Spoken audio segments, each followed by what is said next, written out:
නත්තල් සියා ගියාට පස්සේ ඉතාලියට එන්නේ මායාකාරියක්.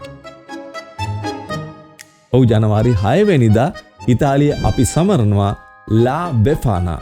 එයා කොස්සක යන වයසක ආච්චි කෙනෙක්. හැබැයි බය වෙන්න එපා. එයා හරිම ත්‍යාගශීලී. ඔයා අවුරුදු පුරාම හොඳට හිටියා නම් එයා ඔයාගේ මේස් එකට රසම රස කැවිලි ගෙනත් දානවා.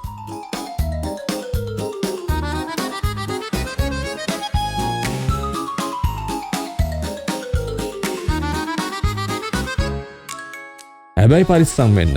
ඔයා නරක වැඩක් කරලා තියෙනවා නම් එයා ගේන්නේ තෑගි නෙවෙයි. කළු අඟුරු කෑල්ලක්. ඔයාට හම්බ වෙන්නේ කැවිලිද එහෙමත් නැත්නම් අඟුරුද? ඉතාලිය අමුතු දේවල් දැනගන්න එක්ස්ප්ලෝර් විත් රසික ලයික් කරලා සබ්ස්ක්‍රයිබ් කරලා ෆලෝ කරලා තියාගන්න. අද රැයට ඔයාගේ ජනේලේ වහලා තියන්න. මොකද ඔයා දන්නවද